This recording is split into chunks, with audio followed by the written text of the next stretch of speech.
Hello everyone, আমি ঈশা। তোমাদের সাথে অনেক দিন পর একটা ছোট্ট মিনি ব্লগ শেয়ার করতে চলে আসলাম।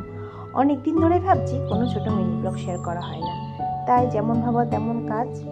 সকালবেলা ঘুমের থেকে উঠেই বারান্দায় গিয়ে দেখি আকাশটা বেশ ভালোই মেঘলা করে আছে। তারপরে ঘরে এসে ঘরে যেটুকু টুকটাক কাজ ছিল সেগুলো করে নিয়েছিলাম, বাকিগুলো মা করে নিয়েছিল। তারপরে আমি ঘরে চলে আসি। ঘরে এসে আমি বিছানাটাকে ভালো করে পরিষ্কার করে গুছিয়ে রাখছিলাম।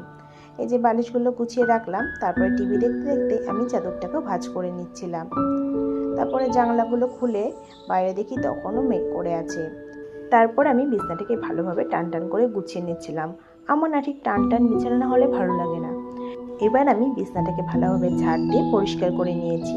দেখতেই পাচ্ছ আমার বিছানা পুরো পরিষ্কার করা হয়ে গেছে। তারপরে বাইরে চলে যায় সকালের চা খেতে। চা খেতে খেতে হঠাৎ দেখি বাইরে ঝমঝমিয়ে বৃষ্টি চলে এসেছে। সকাল থেকে যেহেতু আকাশ মেঘ করেছিল, জানা কথাই যে বৃষ্টি আসবে। তারপর ঘরের কিছু কাজ ছিল, সেগুলোই কমপ্লিট করে সকালে ব্রেকফাস্ট করলাম ছাতুর শরবত দিয়ে। এরপর কিছুক্ষণ পরে আমি স্নান করে চলে আসি। এবার যাব ঠাকুর ঘরে পুজো দিতে। ঠাকুর ঘরে এসে আমি ঠাকুরকে সুন্দর করে পুজো দিয়ে নিয়েছি। তারপরে পুজো কমপ্লিট করে আমি চলে যাই দুপুরে লাঞ্চটা কমপ্লিট করতে। আজকের লাঞ্চটা ছিল খুবই সিম্পল, ভাত, টক ডাল, পটল ভাজা আর মাছের ঝোল। তারপর লাঞ্চ কমপ্লিট করে আমি একটা খেয়েছিলাম হজমোলা। হজমোলাটা খেয়ে একটা ছোট্ট করে ভাত ঘুম দিয়ে নিয়েছিলাম। ভাত ঘুম দিয়ে উঠেছি সন্ধেবেলা। এবার আমি যাব ঠাকুর ঘরে পুজো দিতে। এই যে প্রথমে এসে সন্ধ্যা দেখিয়ে নিচ্ছিলাম। সন্ধ্যা দিয়ে আমি ঠাকুরদেরকে ভোগ দিয়ে দিয়েছিলাম। এবার আমি গোপালদেরকে শয়নে দিয়ে দিচ্ছি।